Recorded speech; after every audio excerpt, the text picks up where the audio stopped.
सुप्रभात दशम श्रेणी पिला माने पूर्व क्लास रे मु अलंकार आलोचना कर सारी तेणु तार आस जो प्रश्नावली गुड़िक अच्छी से गुड़ाक आम आज आलोचना करदे। अच्छा ताहले आस आम एक नंबर को जीवा।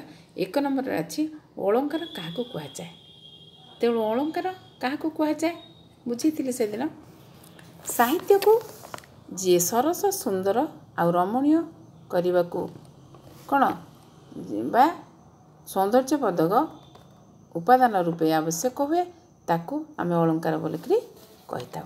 अच्छा ताहले आम आसवा 2 नंबर प्रश्न को साहित्य अलंकार केते प्रकार आ कौन कौन तेणु साहित्य अलंकार 2 प्रकार गोटे हूँ शब्द अलंकार गोटे हूँ आमर कौन अर्थ अलंकार। तेणु आमर साहित्य अलंकार 2 प्रकार बोलिक आम पढ़ीचु। अच्छा ताहले आस आम एठी देखिबा पुणी आहरी प्रश्न अच्छी 3 नंबर व्यंजन वर्णर बारंबार प्रयोग में क्यों अलंकार हुए तेणु व्यंजन वर्णर बारंबार प्रयोग में अनुप्रास अलंकार ही हुए। अच्छा ताहले 4 नंबर का आसे उपमान क्या कहती तेणु जहाँ सहित तुलना करा जाए ताकू उपमान कहा जाए। अच्छा ताहले 5 नंबर उपमेय क्या कहती जहाँ को तुलना दि जाए ताकू उपमेय बोलिकी कहती। अच्छा 6 नंबर प्रश्न को आसवा उपमावाचक शब्दर 3टी उदाहरण दियो तेणु उपमावाचक शब्दर आम उदाहरण देखिबा कौन मिसी जाए जथा प्रभाती तारा रवि किरण सेटा को आम कौन जो गभीर समुद्र रे जेमती बोईत सेमती आमर कौन शब्द जेमती आमर अस्त्र हल तेणु यहाँ हूँ आमर कौन शब्द जेने जेसने ये 3टी हूँ ये उपमावाचक शब्द। अच्छा ताहले आम 7 नंबर आसे जाति प्रेम बनी प्रज्वलित कर कवितांश रेखांकित पदगुड़िक क्यों अलंकार एठी कराई। अच्छा एठी कौन क्यों अलंकार आमर प्रयुक्त है। अच्छा ताहले आम एठी देखिबा केते नंबर आमर एटा। अच्छा 7 नंबर हम सेटा जाति प्रेम बने एटा रूपक अलंकार हम तेणु 8 नंबर देछि खेपणी खेपणे तोहरी सलेले हीर कर उच्च उठिला सलेले तेणु एथिरे केउ अलंकार प्रयुक्त होइछि तेणु एथिरे जमक अलंकार होइछि। अच्छा ताहले 9टा देखिबा आम 9 नंबर प्रचेता प्रबल प्रसादर रुचि नील निरु अबा फुटी बाहरुचि ए पदटे केउ अलंकार होइछि एठारे अबा की प्रकार शब्द तेणु एई जोटा आम पढ़िले एठारे उत्प्रेक्ष अलंकार होइछि एठारे अबा एक उत्प्रेक्षवाचक शब्द। अच्छा 10 नंबर को जीवा गोटे उपमा अलंकार रे साधारण धर्मवाचक पद दर्शा। अच्छा तेणु उपमा अलंकार रे आम देखिबा कौन देखिए गोटे उदाहरण दबा सहंती धरापात शैलगण खल वचन यथा जेने सुजन तेणु गोटे उपमावाचक अलंकार साधारण धर्मवाचक पद कौन एठी कौन सहे तेबा सहंती। अच्छा ताहले आम जीवा 11 नंबर को देखी नब कालिका बकालिका मालिका आलिकालिका कांतस्मरी एथिरे क्यों अलंकार होइछि तेणु एथिरे आमर अनुप्रास अलंकार ही होइछि।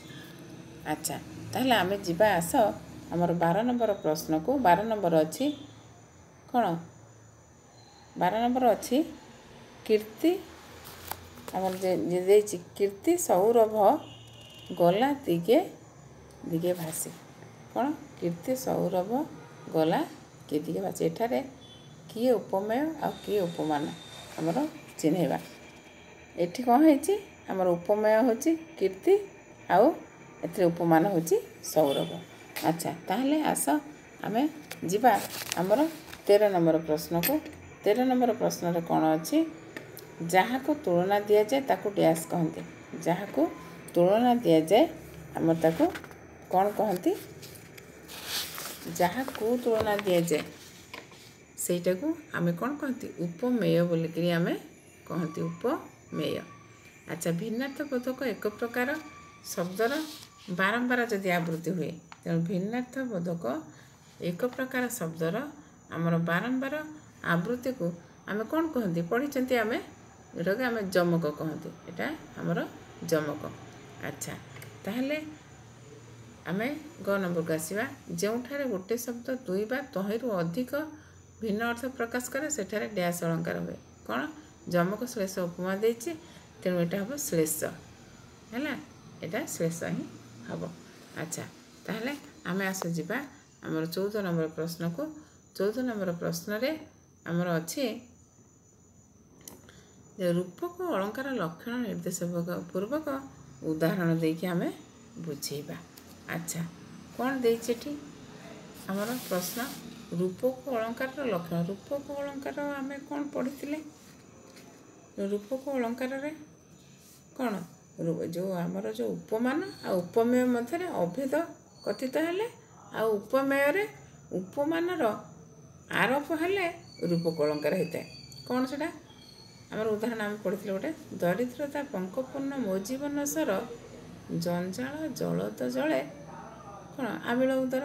ଆଚ୍ଛା ଏଇ ପଦରେ କ'ଣ ହେଇଛି ଦରିଦ୍ରତାରେ ପଙ୍କର ଆରୋପଣ ହେତୁ ଜୀବନ ଆଉ ଜଞ୍ଜାଳରେ ଯଥାକ୍ରମେ ସର ଆଉ ଜଳଦ ଆଉ ଜଳର ଆରୋପ କରାହେଇଛି।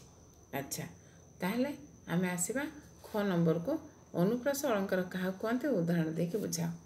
ଆଚ୍ଛା ଅନୁପ୍ରାସ ଅଳଙ୍କାର କାହାକୁ କୁହନ୍ତି? ଆମେ ଏଠି ପଢ଼ିଥିଲେ ଅନୁପ୍ରାସର।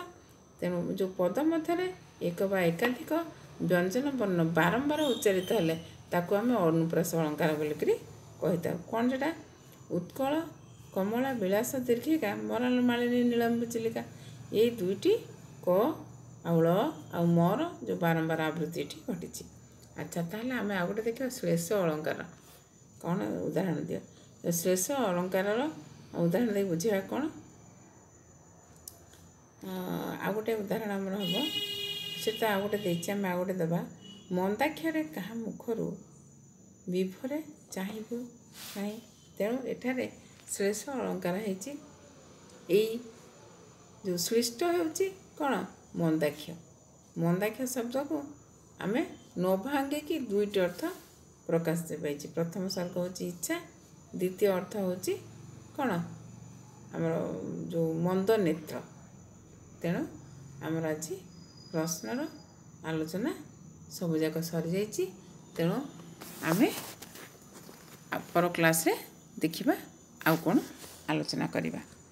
ଆଚ୍ଛା ଧନ୍ୟବାଦ।